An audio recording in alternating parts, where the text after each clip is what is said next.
Good evening, and welcome to tonight's virtual panel for the American Dream Reconsidered Conference, Curriculum Wars, the Battle to Control Our Schools.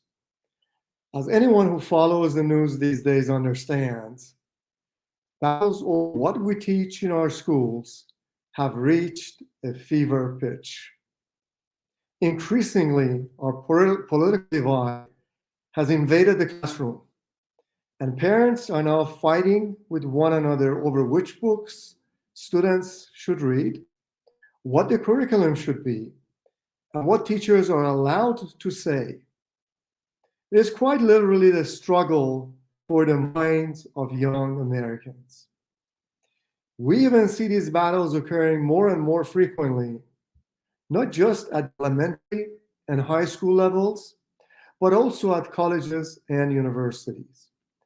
And it's no wonder.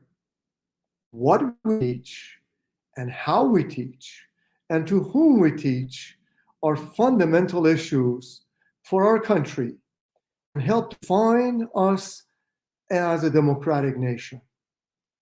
As a nation largely of immigrants, this is hardly the first time that Americans have battled over what is taught in schools. This panel tonight will explore the phenomenon in both contemporary and historical terms to give us a deeper understanding of how education has become a central battleground in the culture wars. I want to thank Roosevelt University Professor Margaret Policastro for moderating today's panel.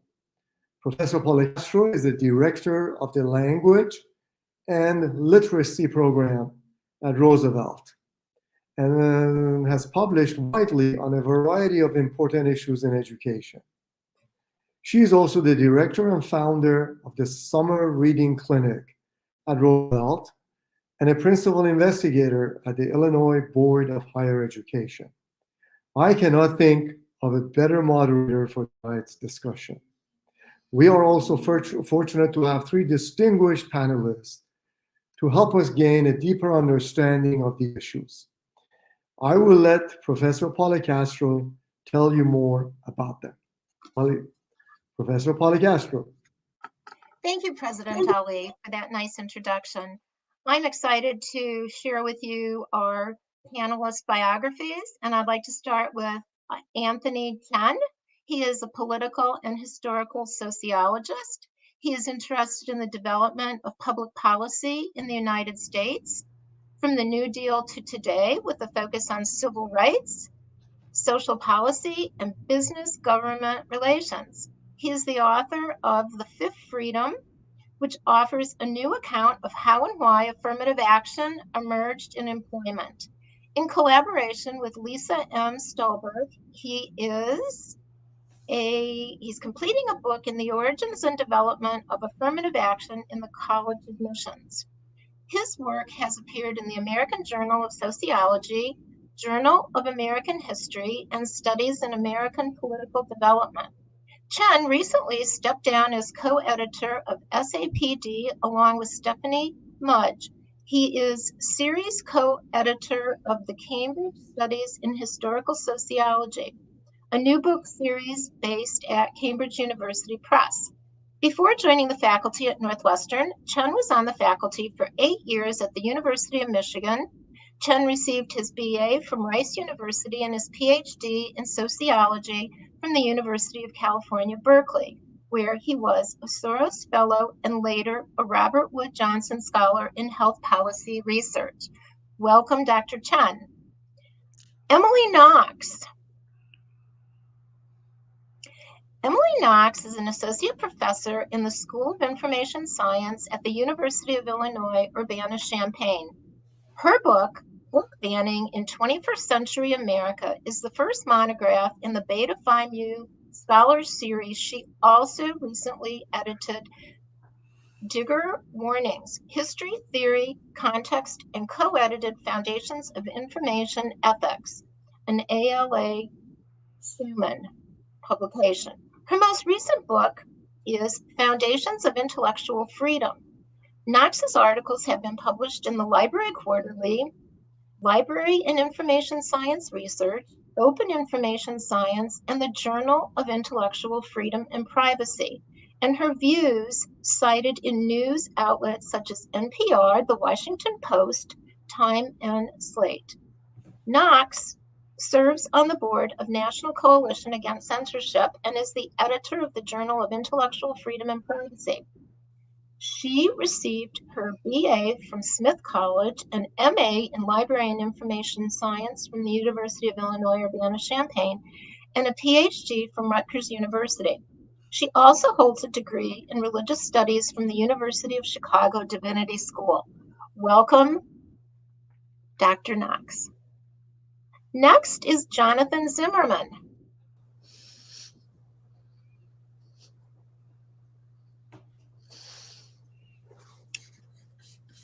Jonathan Zimmerman is Judy and Howard Berkowitz Professor in Education and Professor of History of Education at the University of Pennsylvania. A former Peace Corps volunteer and public school and social studies teacher, Zimmerman has become one of the nation's foremost experts in educational history, practice, and policy. The author of 9 scholarly books and articles in various journals, such as the Journal of American History, the Teachers College Record, and History of Education Quarterly. His work has focused broadly on the ways that different peoples have imagined and debated education across time and space. He is also a frequent contributor to the New York Times, the Washington Post, the New York Review of Books, and other popular newspapers and magazines. He came to Penn GSE after 20 years at New York University, where he received NYU's Distinguished Teaching Award, its highest recognition for teaching. Zimmerman has received book and article prizes from the American Educational Research Association, the Society for Historians of the Gilded Age and the Progressive Era, and the History of Education Society, where he served as president from 2009 to 2010.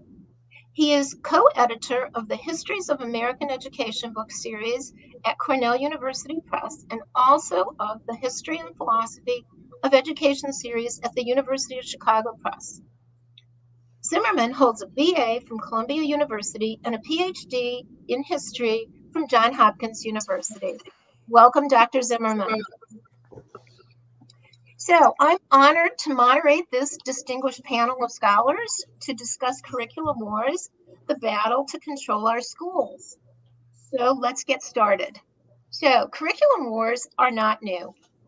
I was reminded recently by Dr. Lynn Weiner, professor of history emerita at Roosevelt University, that in 1945, when Roosevelt was founded, the faculty and students walked out of the YMCA college to protest not only the board's directive to severely limit the number of Black, Jewish, and Japanese students admitted, but also because of academic freedom. The YMCA board considered limiting the teaching of controversial, partisan, and faction-breeding issues focused on race, religion, and labor studies. This board actually attempted to audit classes and report what was being taught. So the then President Starling and the faculty mentioned academic freedom as well as equal education opportunity as reasons for the founding of the new Roosevelt College. So, Tony, as an expert scholar of affirmative action, let's start with you. And let's talk about connecting the past to the present, pulling back these layers, and what this means going forward. Well, I think that there is a connection between what happened many years ago and today, in the sense that, the recent affirmative action decision that was handed down by the Supreme Court just this past summer really marks the end of an era. Affirmative action in higher education got its start in the early 60s. On the heels of massive protests on the part of the civil rights movement, which inspired liberal administrators to begin taking race into account in order to diversify their classes, and also in order to essentially compensate minority students for the harms they had suffered under the educational system of the time. And that set of policies, affirmative action, where race was taken into account, lasted for 50 some odd years. The Supreme Court did narrow it 3 times, once in 1978 with the Bakke decision, another time in 2003 with a pair of decisions out of the University of Michigan, and a third time actually in 2013 and 2016 with a pair of decisions out of the University of Texas. And what the Supreme Court decided just this past summer is that the very narrow form of affirmative action that remained, taking race into account as part of an individualized, holistic system of admissions, was violated in the 14th Amendment, violated the Equal Protection Clause. And so, what we have with this Supreme Court decision is essentially it kind of brings an end to all of the reformist, the institutional legacy of all the reformist energies that had been coursing through higher education as a result of the civil rights movement 50 years ago. So 1945, it wasn't just equal opportunity, but it was also academic freedom. And I don't know, Jonathan, Emily, who would like to chime in with that?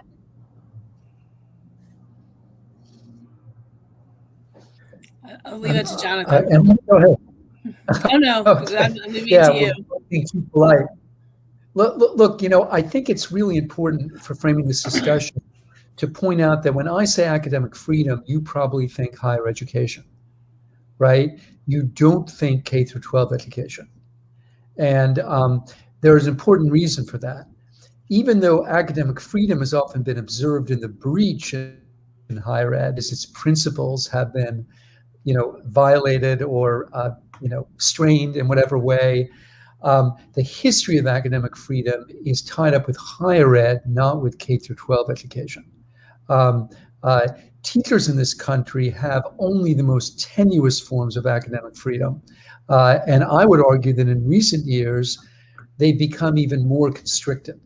Obviously, there are pressures on people in higher education as well, but I think they have more protections because the tradition of academic freedom is more likely to apply to them than to K through 12 teachers.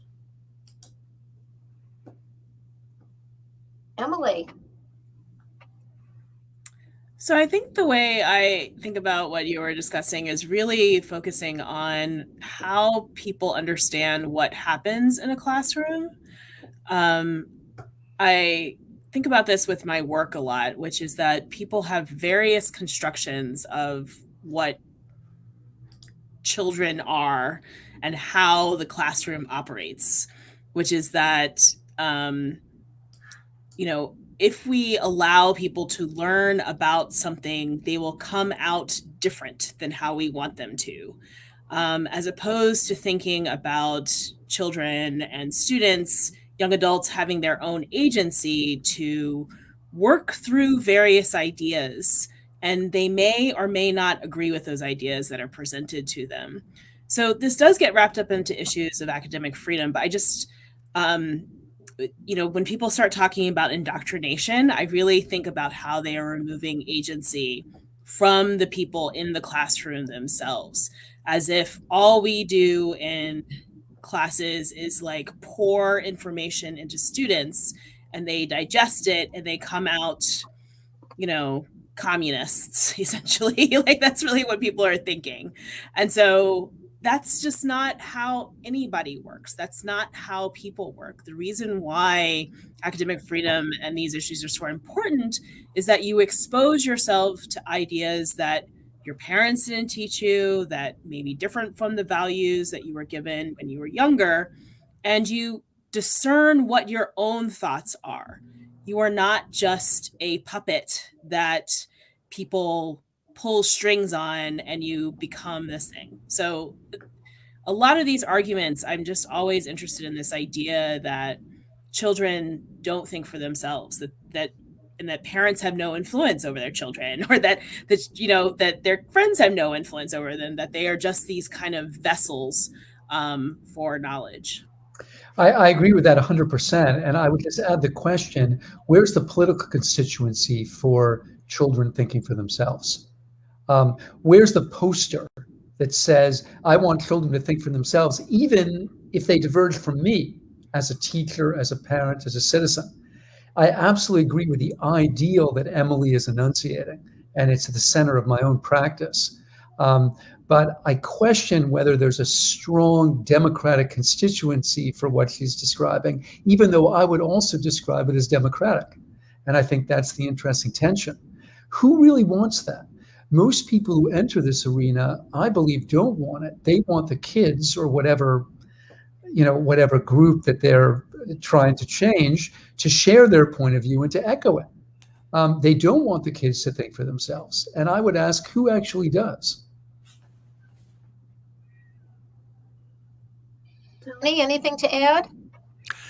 Well, I think I just want to make a connection, more explicit connection between this idea of academic freedom and the political and legal development of affirmative action, in the sense that it was in the 1978 Bakke decision that Justice Powell sort of pointed to academic freedom as the grounds on which something like affirmative action could be staked, in the sense that he said, universities should have some degree of control over the ideas about who actually deserve to be admitted, and this fell within the idea of academic freedom. This fell within the purview of higher education institutions, and so if schools wanted to say a diverse student body confers educational benefits to all of the students who attend a school, well, that fell within academic freedom for universities, for institutions to say. And so, in some sense, with the recent affirmative action decision last summer, we have not just an end of an era of policies that that got their start during the civil rights movement. We also have an end of an era that sees educational institutions, higher education institutions, essentially losing whatever deference that might have been given to them by the federal courts years ago. That deference, I think, has been taken away, and colleges and universities, which might have had some leeway in deciding what was valuable to their students and how to achieve it, have less of it now as a result of SFFA. Okay, well, Emily, you mentioned indoctrination. So I'm going to pick up, what's a discussion on curriculum wars without talking about the situation in Florida, right? As we know, the situation in Florida continues to escalate. And since the governor signed the Curriculum Transparency Act last year, it's continued to escalate. Moms for Liberty gaining lots of momentum. All of this trying to remove books. So I have a quote here from the governor. And it's, quote, "Exposing the book ban hoax is important because it reveals that some are attempting to use schools for indoctrination." And I think I've heard the word agency several times here so far. So, and I'd like to have a conversation about what does this have to do with the development of teacher decision-making, and not just student agency, but teacher agency. And I'm glad you brought up student agency because they're the losers here. Okay, so take it away, Emily. So I would say that in this country, we've never really trusted. It's not a mistake that teaching is a feminized profession, and that we allow children to be pulled out of our schools to be taught at home by totally untrained people. I'm not going to go into home, but I think this is important. It's not true in other countries that you can pull your child out. Yeah, and I just read recently, I'm sure you all read it, that the standards for homeschooling are, schooled at home. Yeah, not so great. It's state by state. Sorry, so my internet connection keeps breaking up a little. So when I hear what DeSantis has to say, I hear two things. First of all is like the fear of being told that you are banning books, right? This is a continual thing. I'm not really banning books. The fear of being called a censor, and also the potent term indoctrination, which is seen as, if you are teaching my child something that does not hold with my values, then you are indoctrinating them. When it comes to teachers, any teacher who is teaching values that a parent doesn't,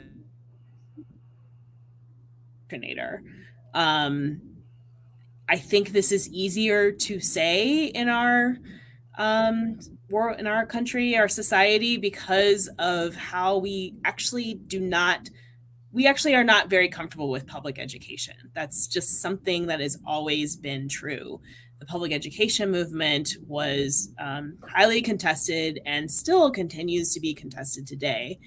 The idea that you hand your children over to somebody for so many hours a week, so many weeks of the year, is actually considered to be a bit frightening to, I think, many people, which is why children get pulled out of school a lot of times, to be schooled at home.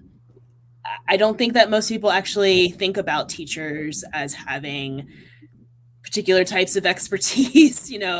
They sort of see them as managers. They manage children. They pour information into them. The idea that teaching is a true profession with skills that you learn over time, I don't think is actually accepted by most people in this country.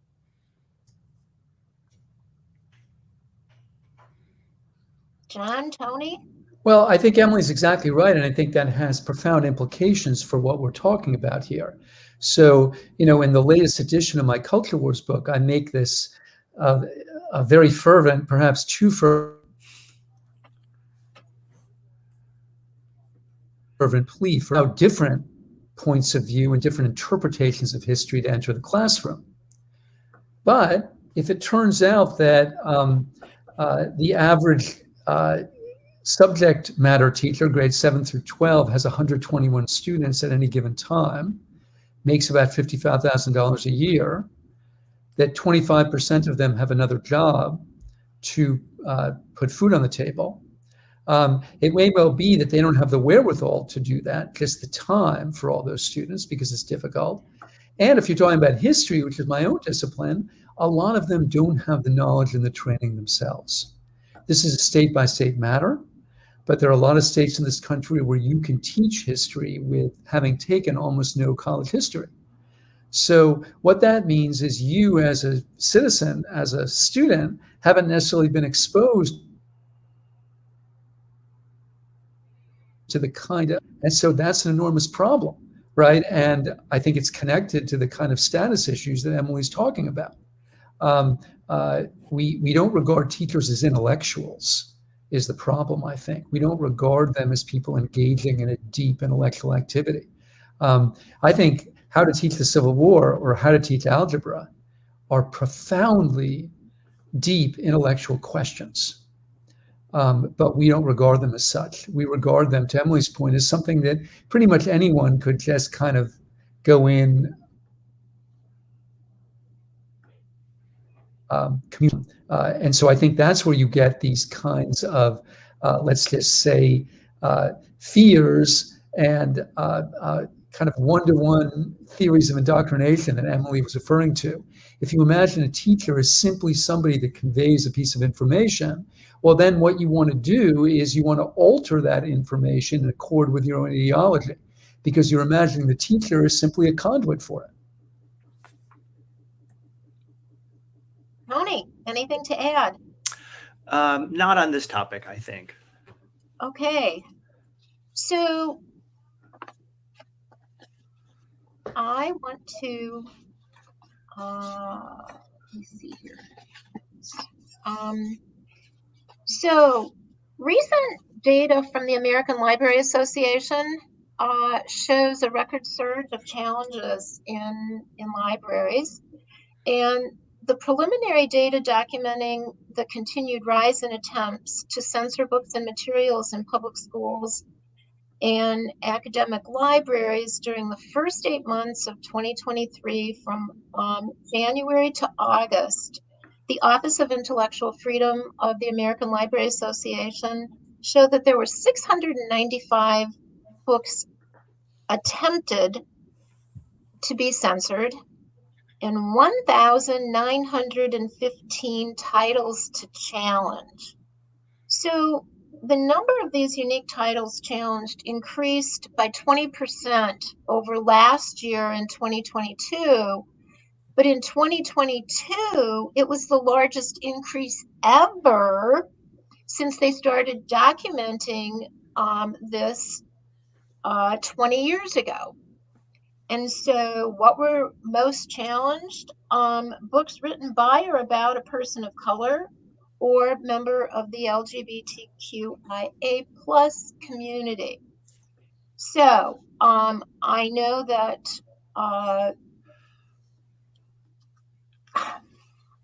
this is unbelievable. And I guess I'm asking you, what does this landscape look like going forward? If we jumped so much in 2022 to 2023, where will we be? Where will we be next year? Well, I'll take that on just by starting by saying I'm a historian, so I have a hard enough time studying the past. I can't soothsay about the future. But here's what I think historians can do. I think they can highlight what's new about a moment. So they can't tell you what the next moment is going to be, but hopefully they can. And it seems to me, and I don't know if Emily will agree with this, that one of the things we've seen a kind of nationalization of the questions that Margaret's asking us about. You know, it's easy to forget that in this country, education is a state and mostly local concern.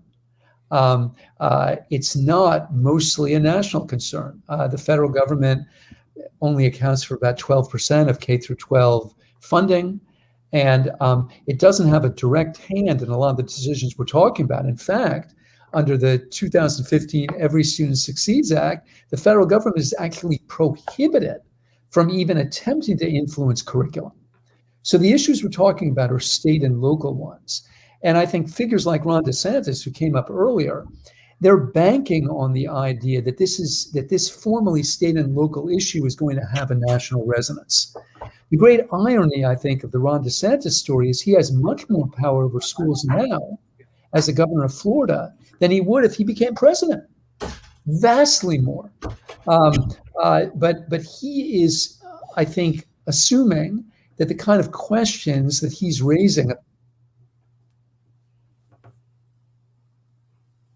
about, say, the national stage, enough to catapult him in the White House. And I think that's very much an open question. And according to the news accounts I've read, I think some people in DeSantis's camp are actually advising him to back off some of that stuff.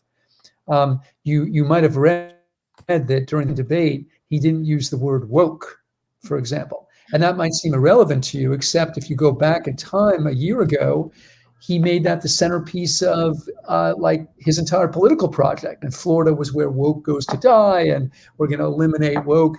I think that his handlers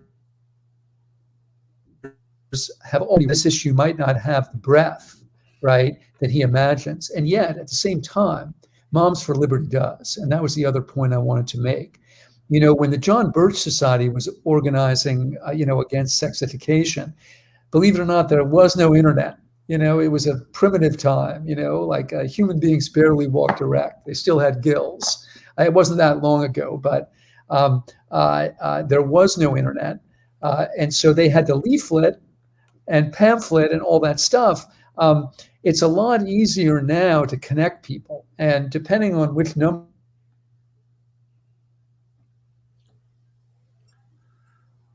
numbers you're trying a year. That's an astonishing rate of growth. And it does suggest at the state and local level, which is where Moms for Liberty is operating, that there's a lot of sentiment behind these efforts at censorship and book banning, et cetera. I just want to make one more point about Moms for Liberty, if I may, which is there are a lot of reasons that Glenn Youngkin is the governor of Virginia. But I would argue the biggest one is that his opponent, Terry McAuliffe, the Democrat, went in front of a microphone and said that he didn't think citizens should have anything to do with these questions. And, I think that that's a losing proposition in the United States. I think he was wrong. It was an unforced error. Because schools are so closely tied to local community and local identity, the citizens of localities are always going to feel that they do have a deep investment in what the kids are learning. And, when my students tell me that they shouldn't because Moms for Liberty is ignorant and why should these lay people have anything to do with what's going on in schools, I often point out to them that when I was born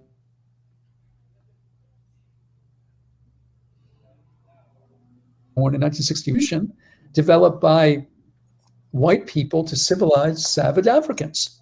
Now, why did that come to an end? Why did the textbook stop doing it? It's because parents and citizens complained, mostly African-American parents and citizens. The NAACP and the Urban League had textbook committees at the state and local level. And yes, influencing the curriculum, right? Those lay parents, those evil lay parents getting in the way. That is the American. And it strikes me that it will always be thus. And the question isn't whether they're going to do it, it's in what direction. It's the content of it, right? There's nothing wrong with it per se. It depends on what they're pressing for and why.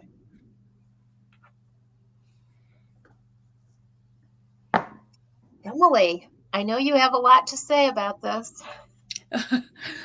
Well, I think just to follow up is that what I get into a lot of discussions with people about is that somehow Moms for Liberty is illegitimate or something like that because they are an astroturf and well-funded. And I keep reminding people that, it doesn't matter when they show up at your school board, right? It doesn't matter that someone is funded by whomever, especially if they have a child in your school, right? What matters is that you are responding to them because they have an actual concern. You asked about, is this going to continue? Well, the way it doesn't continue is if people organize and respond. I think there is a lot of hesitation on the other side of the coin, and I'll use sides for this particular argument, to make the Facebook page and say, we're showing up at the school board meeting on Wednesday at 7:00. You can do it too. Like there's nothing illegitimate about showing up and having your, saying your voice, having your kids come and talk about why these books are important to them. I'll just say that I talk about three things that have really brought about this change. One is the pandemic. The pandemic made school visible to a lot of people to whom it was not visible before. You used to, I send my stepkids off to school, they come back. But during the pandemic, they were having school at the dinner table. I don't think people had realized how much pedagogy had changed over time. I also talk about the protests against George Floyd's murder, which happened in very small, all-white towns. I'm in Bloomington, Illinois, out here in the cornfields. There were protests in the tiny towns all around me, often led by young people. I think some peoples were surprised that young people would go out and protest.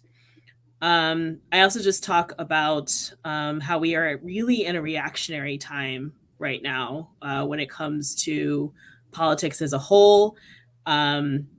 I think that people are still reacting to the election of Barack Obama. I think that was a shock to many people. They did never expected that a Black man would be elected president in their lifetime. And how did that happen? What was the outcome of that? I mean, we can see that legislatures have actually responded. If we think about North Carolina, that they have actually responded through political and powerful means to make sure that something like that does not happen in their state again.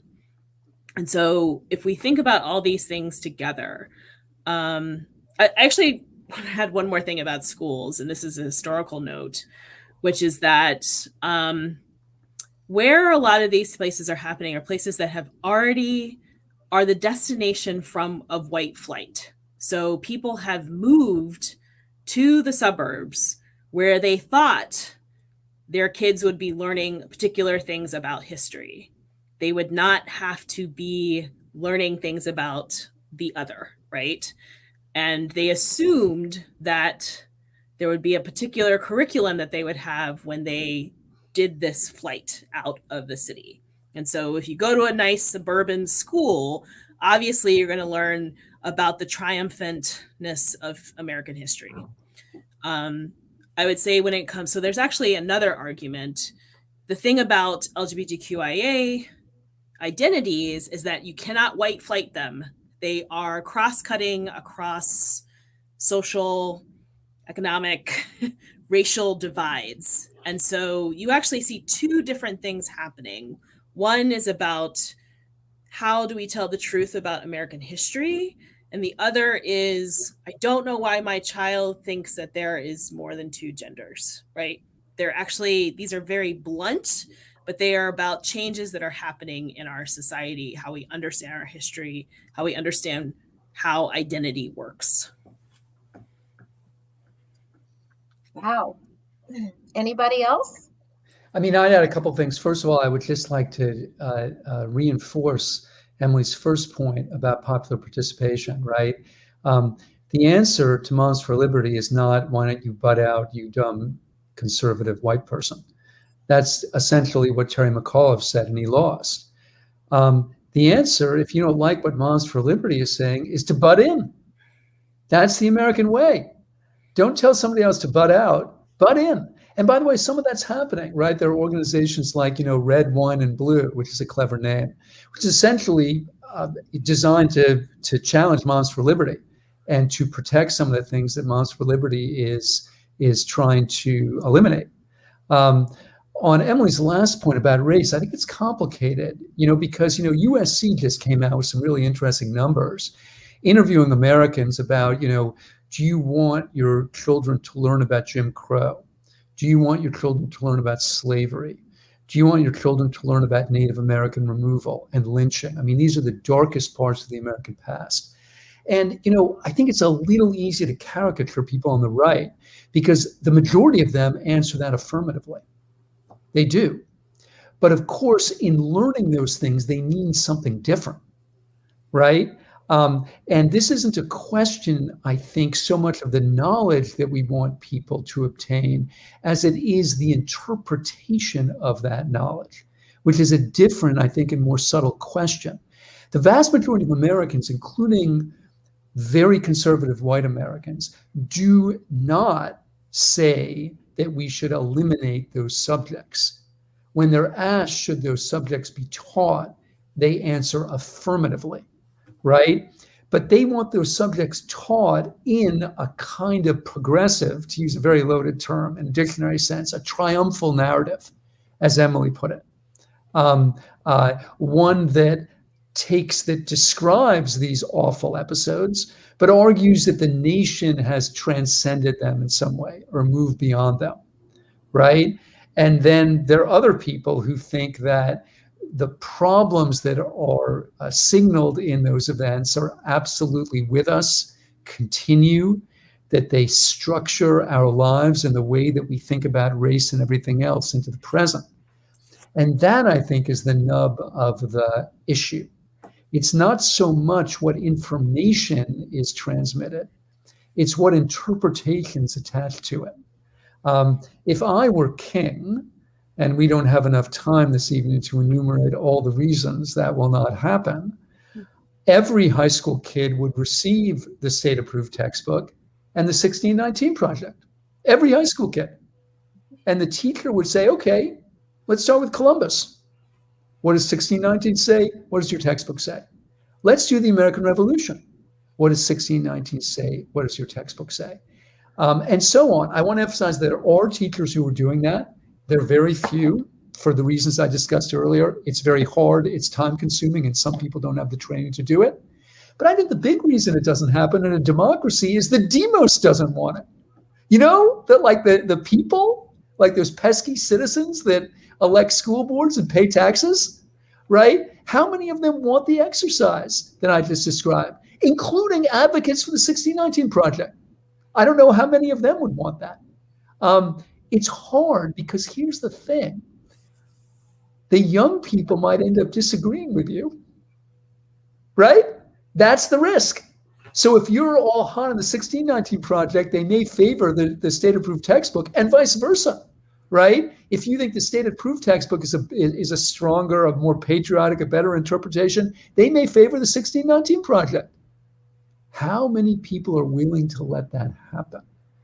You know, the stakes here are so high, really talking about the meaning of the nation.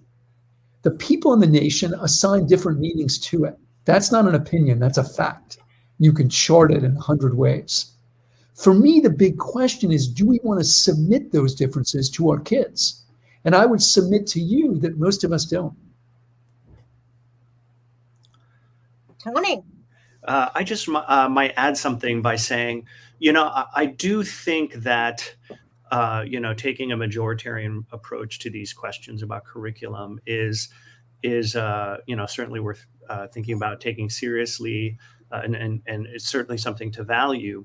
But I think the reason why a lot of Americans are worried about what they see going on in places like Florida, places like New College, about the various different actions taken by elected officials like Ron DeSantis, is that, you know, those are instances perhaps where majoritarianism is prevailing and maybe should prevail. But the problem is that the court, I think, is retreating from the counter-majoritarian function that it momentarily played in the middle part of the 20th century, even up to the last, you know, 10 years or so. And what I have in mind really is, you know, this passage out of the Dobbs decision in 2022. It's from the dissent. And, you know, it's Kagan, Breyer, and Sotomayor writing about what they see as the proper counter-majoritarian function of the court. And what they say is, you know, Americans do differ sharply in their ideas about abortion. And, you know, the majority opinion in Dobbs takes that and says, well, you know, this is great. You know, our democracy is one where people who differ about things like abortion, you know, that difference should be settled by the people's elected representatives. It should be settled by democratic procedures. And Kagan, Breyer, and Sotomayor actually lament this. And what they say is, we believe in a constitution that puts some issues of limits to majority rule. We believe in rights, this is them saying it, and the point of a right is to shield individual actions, decisions from the vicissitudes of political controversy and place them beyond the reach of majorities and officials, and to establish them as legal principles to be applied by the courts. And, you know, in their dissent, where they make this argument, they praise the recently retired trio of O'Connor and Breyer and Sotomayor as judges of wisdom who would not have won any ideological purity points, but implying that they subscribe to the same view that the court does play an important counter-majoritarian function by protecting the rights of unpopular minorities. And so I think the reason why so much anxiety is created when you see things like what you're seeing going on in Florida around the curriculum and the persecution of woke ideas in public education is that, you know, even as these perhaps majoritarian outcomes are occurring, the kind of counter-majoritarian protections that minorities could once count on from the courts is beginning to fade. So So I think that, the issue of majoritarianism is one, that's quite important. But so is the issue of counter-majoritarianism, which unpopular minorities deserve protection in our system, and which institutions are supposed to protect them. And I would just add, as always with majorities, it depends on how you're bounding them, right? How you're defining the community, whatever the community is, in which you're measuring the majority, right? So in Florida, is it all of Florida? I mean, Miami is a mostly blue city. Does Miami get to instill its majority, or does Miami have to defer to the statewide majority? So I think those are all questions, and it is somewhat ironic, right, that that the Republican Party especially has been the avatar of local control, right, for a very long time. But I would argue that in a lot of these statewide measures about don't say gay, and you can't teach about guilt and anguish over race, that they're pretty much discarding local control. And they're saying, no, whatever your locality thinks or believes, you have to come to heel. I think one question I have, though, is should we have put our trust in the court that way? It was such a short period of time.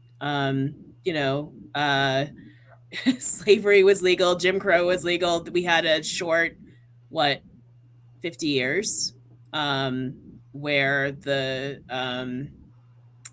court was working to uphold rights. One thing I talk about quite a bit is that I don't actually trust this court to support a broad definition of First Amendment rights.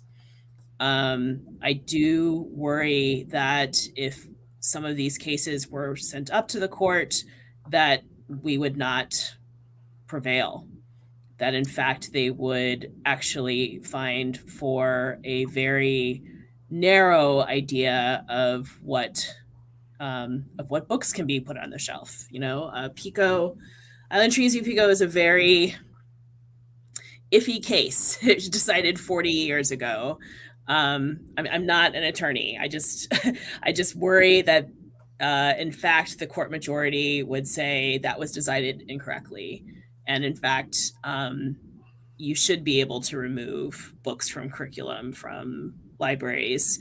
And also, I guess I think we have seen that the manipulation of who can be placed on the court is it seems like it was so easy to do, right? McConnell decided not to allow Barack Obama, who won a majority of the vote, to put a justice on the court.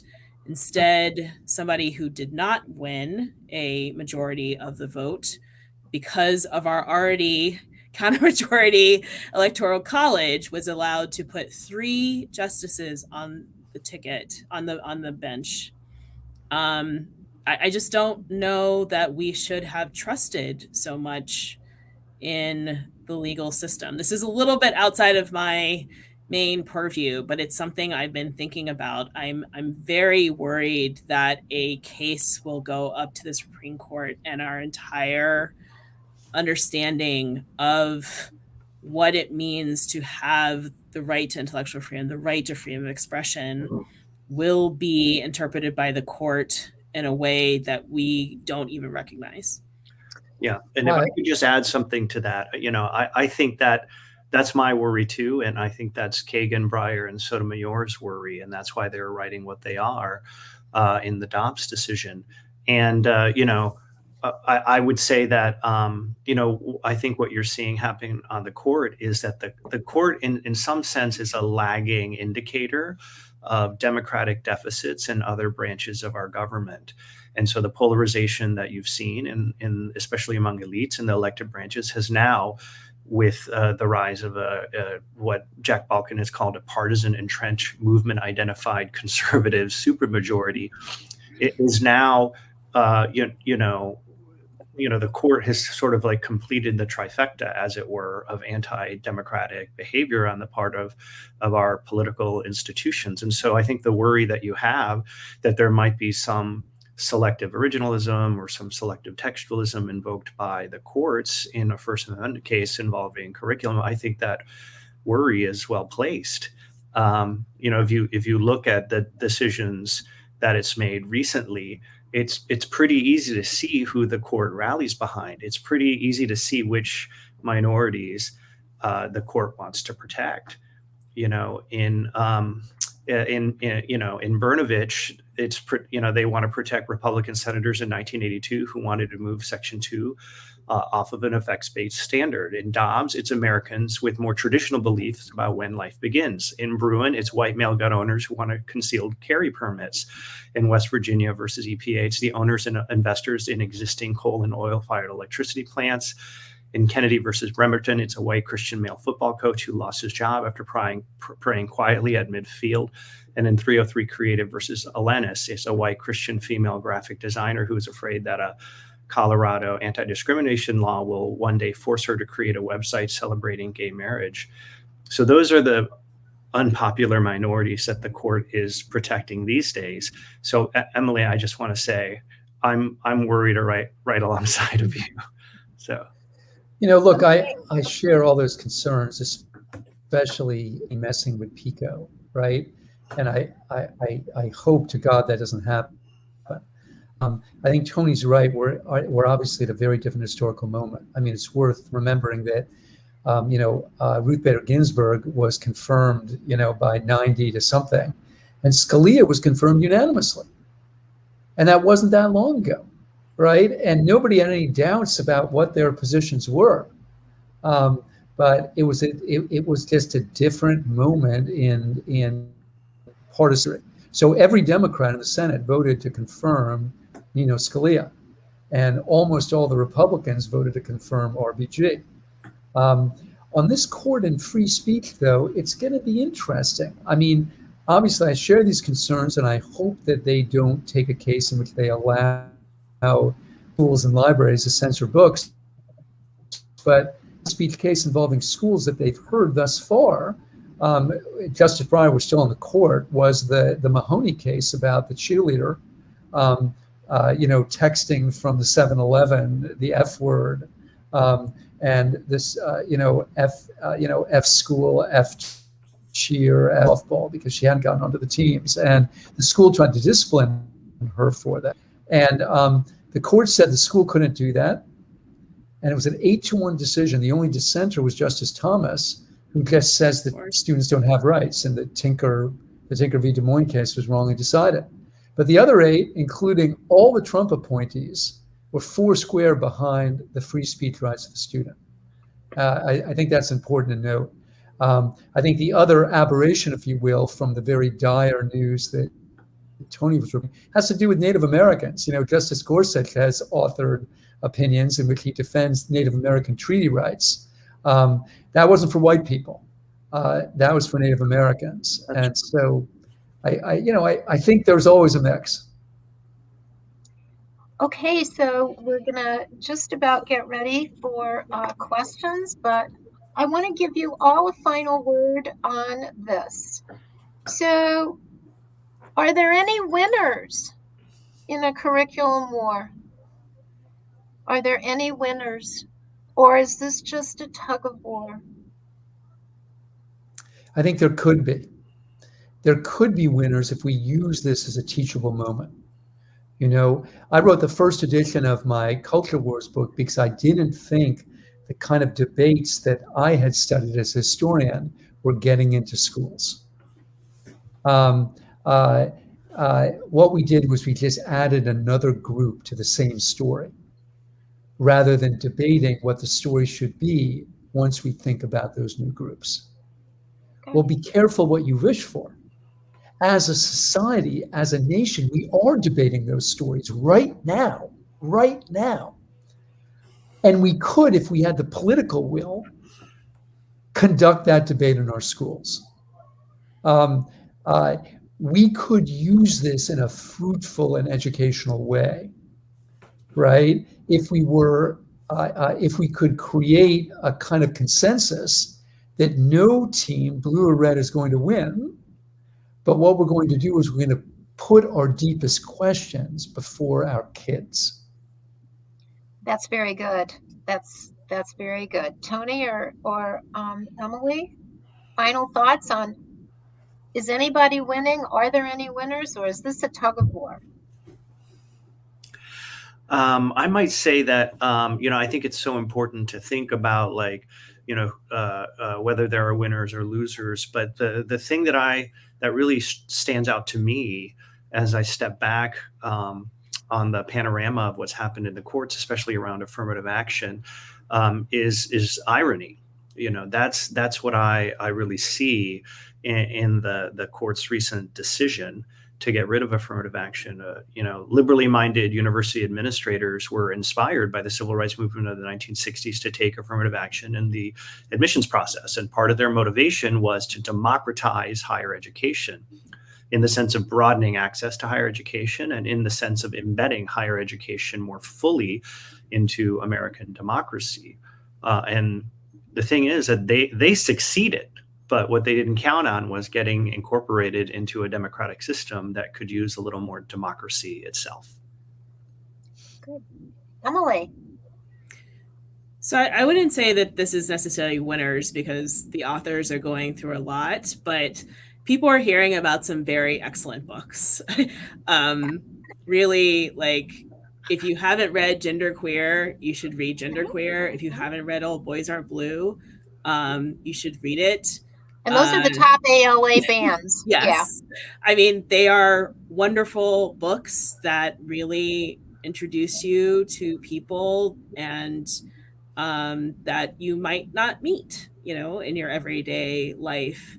Ibram X. Kendi and Stamped from the Beginning really introduced me to a new idea of thinking about people in the 19th century and the idea that you could be anti-slavery but not an abolitionist. Like, it opened up a new world for me to think about our history just through that framing alone, right? So I encourage people to read these books. There's a list of 850 from Representative Krause in Texas. Just find one of them. Some of them are so great. I can't say enough. Also, I must say that the National College Against Censorship is starting something called the Kids' Right to Read Project, which is supposed to be an answer to Moms for Liberty, really thinking more grassroots. And nothing is more important than hearing the voices of kids. I feel that it's really the kids who speak up for what they want to learn, what they, reading, these books. When you hear a kid talk about them, it's just completely different than a bunch of adults yelling about the books. And I try to keep that in mind, that I do see young people realizing that they have a voice, that adults aren't always right. They just argue a lot. And, they'll start passing the books in lockers, or through backpacks. That's what kids do. That's what they did with Judy Blume's books. That's what they'll do with these books. I agree with all of that. I just think we'll make a better case for freedom if we acknowledge that censorship has come from all kinds of different places. So I've been a part of fighting these book bans ever since they began. I've been a part of creating special parts of libraries, including my own university library, where the banned books are displayed. I think Emily's right. The more publicity that can get, the better for those books. But in none of those displays have I seen the adventures of Huckleberry Finn. Why not? Right? That book was in every English classroom for about 50 years. And then it wasn't. You know why it wasn't? The answer has nothing to do with Ron DeSantis or Moms for Liberty. Zero. Right? That censorship came from my side of the political aisle. Right? And so if we're really going to make a case for freedom, let's make a case for it. right? And let's acknowledge that there's been attacks on freedom that have come from every side of the political spectrum. And I would argue that in a divided country, that's the only way we're going to make the case, right? If people perceive that the anti-censorship campaign is just a, quote, liberal or left campaign, forget about it, right? The country's too divided for that. And if we want to be taken seriously, we have to acknowledge that we, all of us, including people on the left, have played a role in censoring things. Okay, so I have, I'm starting to get questions here. And Tony, this one's for you. Given the recent decision on affirmative action, what comes next for college admissions? And are there other ways to achieve diversity?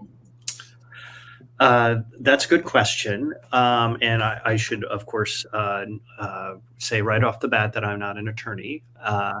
And this is not legal advice, but my understanding and reading of what's next for college admissions is that there's a passage at the end of the Supreme Court decision on affirmative action that says, of course you can't consider race per se, but in college application essays, students can discuss race, and then admissions committees can weigh the racial experiences of the applicants insofar as those experiences are tied to the development of individual qualities that the admissions committees might value, which means, an applicant could say, I was the only Taiwanese American in my school and people laughed at me, but because of that, it made me very determined and gave me a lot of grit to survive difficult situations. And I'm going to bring that to Harvard.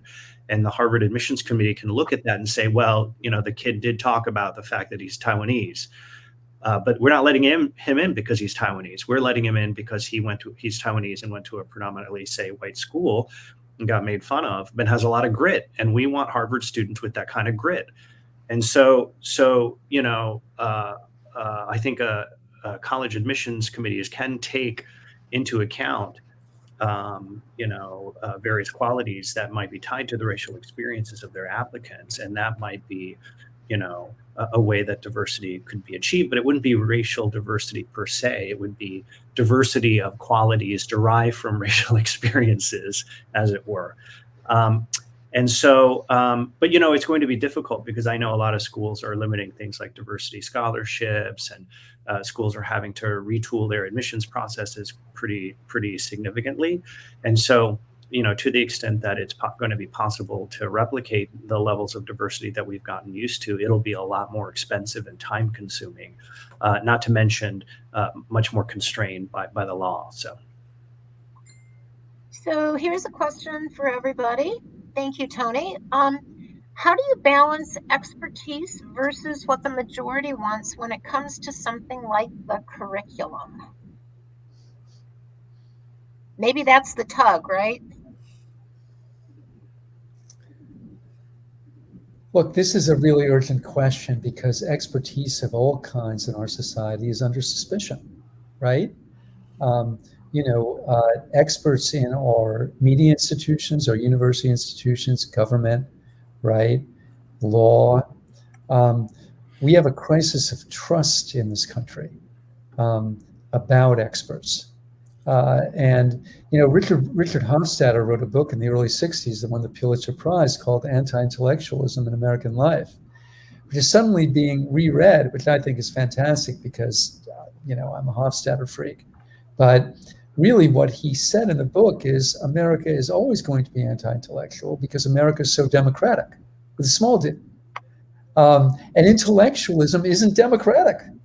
It's just not. Like, all ideas aren't created equal. Right? Some are stronger than others. Some have more evidence and logic.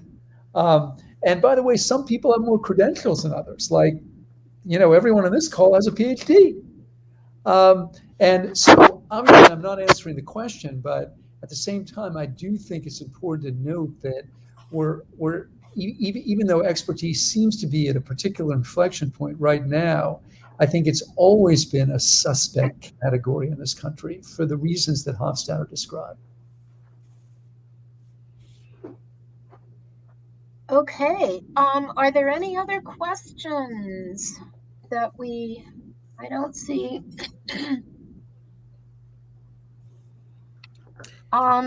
Here's another one.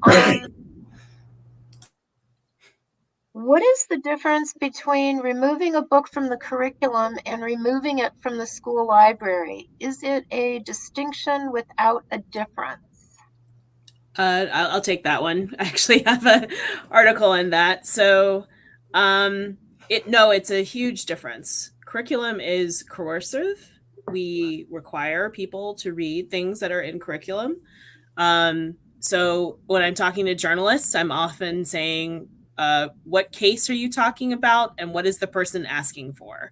Because asking for something to be removed from the curriculum versus the school library versus a classroom library versus a bookstore, which happened in Virginia, these are very different requests. So when people talk about removing books from curriculum, that is a wider question about what is the objectives of the curriculum. What is the teacher trying to convey? And what I often find, though, is that these requests are, just as we mentioned before, they're often about a particular way of thinking about especially history and society, right? Or they are about books, especially for English, that are considered inappropriate. One thing to remember when people talk about inappropriate books, I talk about the canon coming down into especially high school. So if you are in an AP high school English class, you are actually taking a college level class. Therefore, you have to read college level materials, even though you are 17. So I think you have to look very carefully at what the request is and how this works with things like canon and classics and understanding of the world and social emotional learning and all of these other issues that go together. So they do have a distinction. The library is there to support the curriculum of the school, to provide supplemental learning, and also to provide professional development materials for the teachers themselves. It's often forgotten that libraries do that. So the things that are allowed in the library, and actually this is what Kiko said, is actually more expansive than what is in the curriculum. They did not think about classroom libraries at that time, which is its own special type of collection. So really, all of these are very different questions. What brings them together is that books are awesome and people reading is great, and it invites new worlds into the world, into us, into learning, expands your knowledge. So the book is what is really interesting to me. But these are all very different requests. I think they are different, but I also think they have some things in common. I take Emily's point, right? It's very different to take something out of a curriculum and replace it with something else than it is to remove it from a library. But I think when you drill down and you look at the motives behind these actions, I think you find something very similar, right? A fear of kids being exposed to an idea that you don't like, right? And a lack of trust in the educator.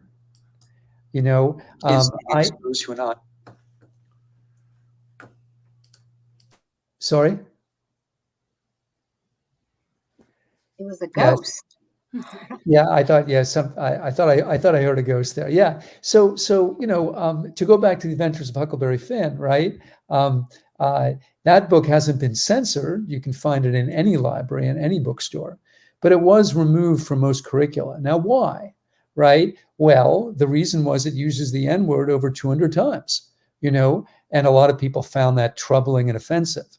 And what I would argue is they lack the faith in the teachers to deal with that question in a sensitive, appropriate, historically grounded way. No serious student of American literature doubts the centrality of Huck Finn in the entire story of American literature. Ernest Hemingway said, American literature begins with Huck Finn, and I've never seen anything saying otherwise because of its use of dialect and its examination of race and all of that. I understand the objections to Huck Finn, and in some ways they resonate with me. But at the end of the day, they're anti-teacher. That's what they are, right? Because the people who saw that book got removed did not trust the teachers to address these difficult issues in a substantive and an informed way. And that's almost always the case. Things get removed because people don't trust the educators. Okay, so I just want to thank you, Tony, Jonathan, and Emily, for just, I think this was great civil discourse. It was very, very civil. And we know that these are very hot topics, and your expertise and all of your scholarly work shared with us today, we just so appreciate it. So thank you. Thank you. And, it's really fun. keep up your great work because we will win this war.